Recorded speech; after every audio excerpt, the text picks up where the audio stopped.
आधार पर मुजरिम कमांडो को अपनी सीधी सादी और वफादार पत्नी चंपा की हत्या करने के जुर्म में भारतीय संविधान धारा 302 के तहत फांसी की सजा सुनाई जाती है।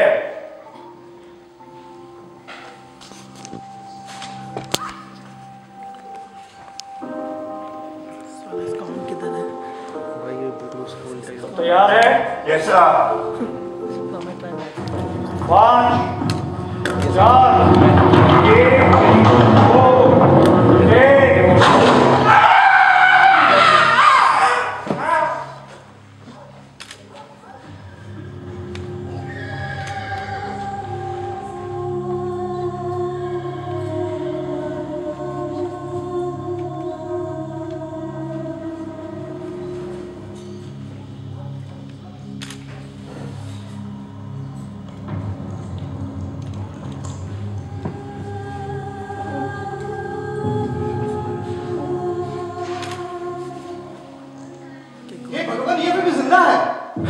संभव। ये आप क्या कह रहे हैं डॉक्टर साहब? भगवान की कसम ये जिंदा है। डॉक्टर साहब ठीक से देखिए, जरूर आपसे कोई गलती हो रही है। गलती? गलती मुझसे नहीं होती। मैं किसी भी डॉक्टर की तरह ये नहीं कह सकता कि मरीज को बचने की उम्मीद कितनी है, पर मैं ये गारंटी के साथ कह सकता हूँ कि कोई मर चुका है या नहीं। और क्या ये संभव है? क्या वाकई ऐसे हो सकता है डॉक्टर साहब? देखिए जेलर साहब, मुझे मालूम नहीं ऐसे कैसे हुआ। सामान्य रूप से फांसी लगाने की कुछ सेकंड बाद ही पल्स बंद हो जाती है, पर ये अभी भी जिंदा है।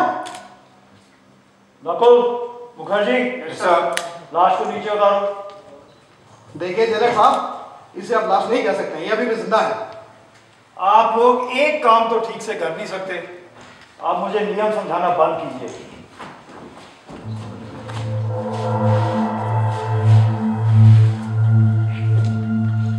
एक हटिए जरा आपको।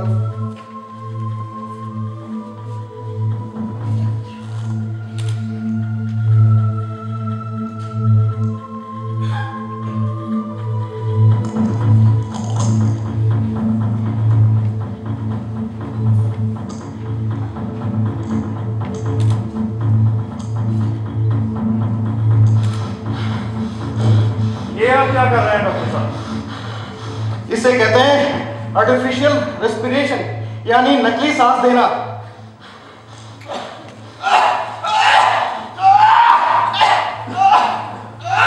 खुदा का शुक्र है, इसका दिल फिर से धड़क रहा है। सच में? हटो हटो, सब लोग हटो, मुझे देखने दो। नकुल कुर्सी लाओ। वो कुर्सी लेके आओ।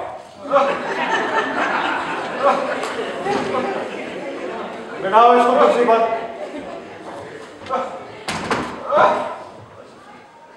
जरा सावधानी से।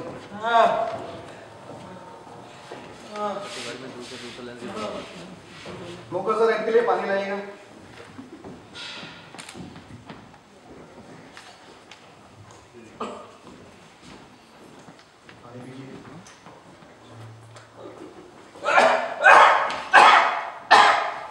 डॉक्टर साहब, इसे समझाइए कि हमने ऐसे अपनी पत्नी की हत्या करने के जुर्म में फांसी लगाई थी।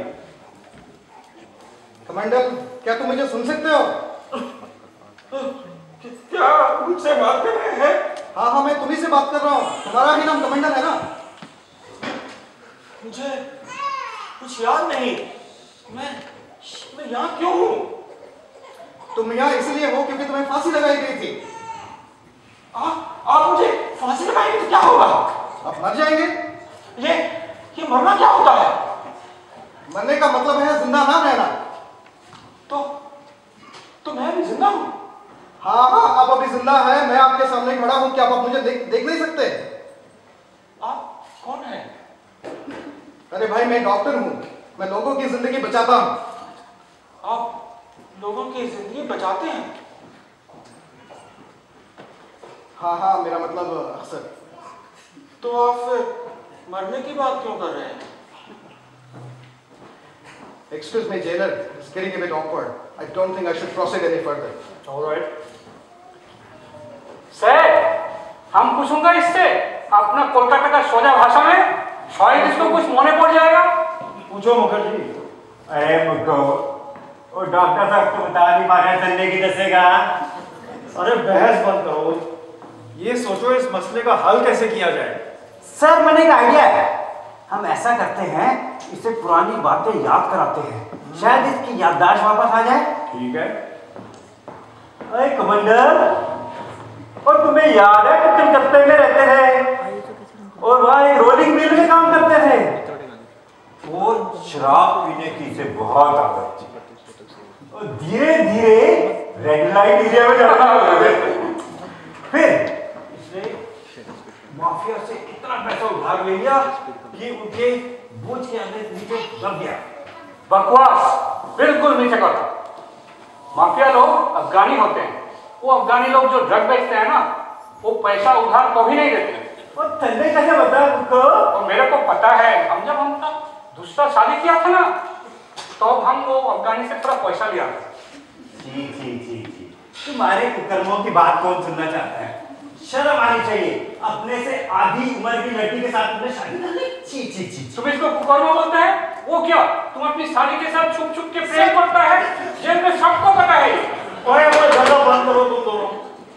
कमांडर, तुम्हें कुछ याद आया? नहीं। सर मैंने एक और आइडिया है। बोलो भाई। हम ऐसा करते हैं, उस दिन का ना क्राइम सीन इसके सामने करते हैं, उससे शायद इसकी याददाश्त वापस आ जाए। करूं सर? तो ऐसा करते हैं, तुम इसकी बीवी बन जाओ, डॉक्टर साहब आप इसके बेटे बन जाओ, और कमांडर का रोल तो मैं और किसने? एकदम ना, नहीं चलेगा रोल, लड़की का रोल हम कभी नहीं करेंगे। डॉक्टर साहब आप भी इसकी लड़की का रोल कर लेते हैं। इस कॉलोनी टाइम में कभी नहीं। ओए तुम सब चुप रहो। इस दफ्तर में सबसे सीनियर मैं हूँ। Yes sir. कमांडर का रोल मैं करूंगा। ओके। नकुल, तुम इसकी बीवी का रोल करो। सर लेडीज लोग का रोल नहीं होता। हाँ, बीवी का रोल तुम करोगे। और मुखर्जी, यस सर। तुम इसके बेटे का रोल करो।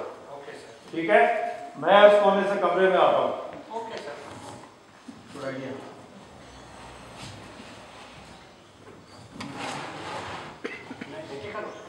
आजा बेटे, तुझे खाना खिलाते हैं। रेडी?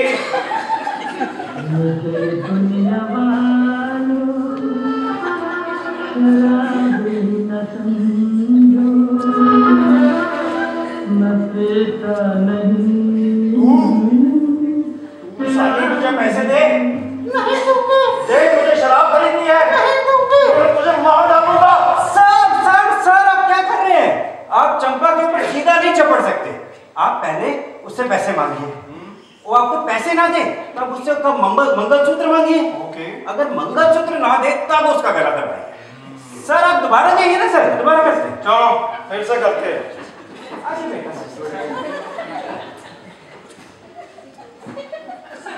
रेडी?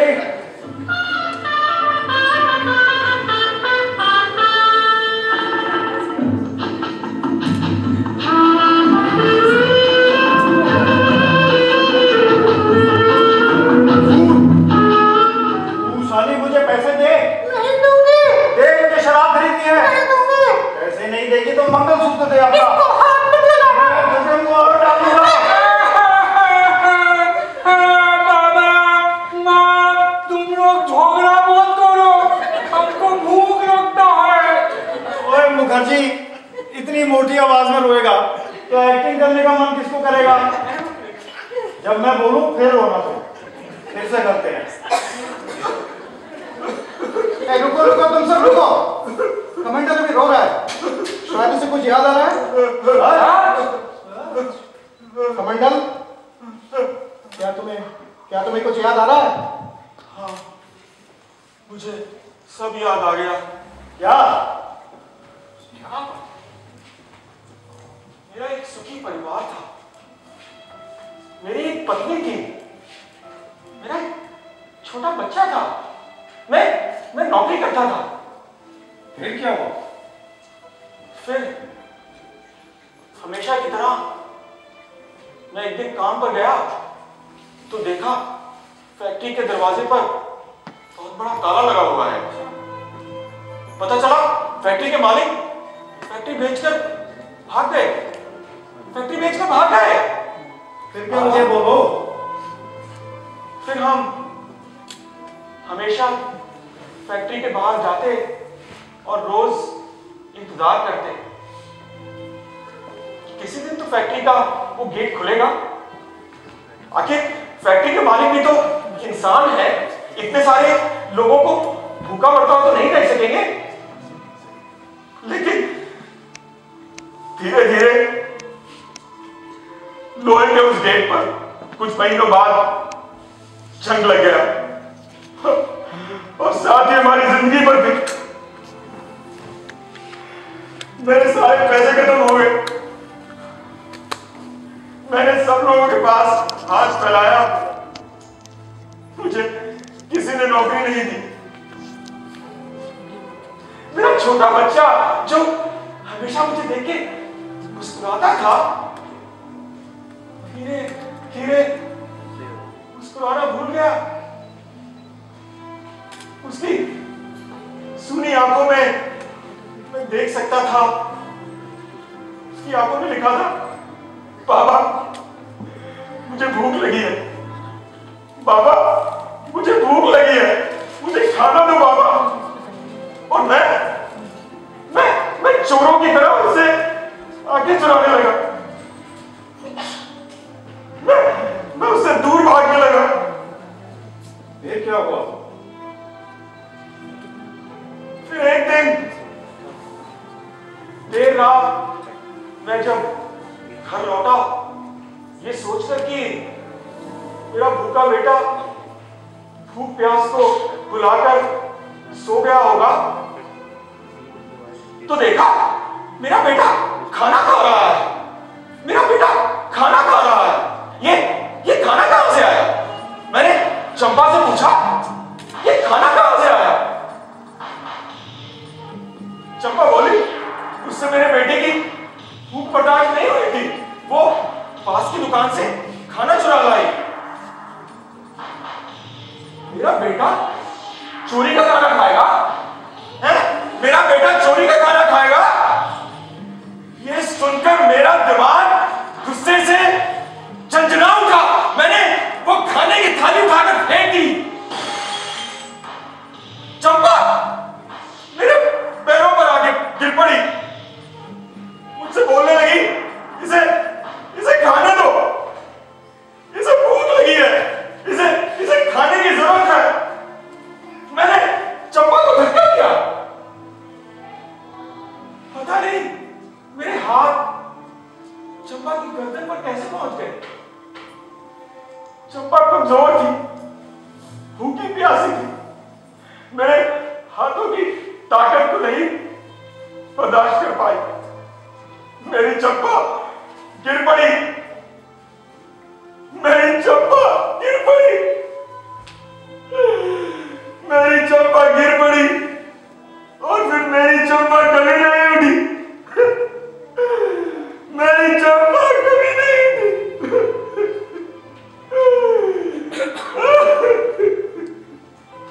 उसने अपना जुर्म कबूल किया। हाँ,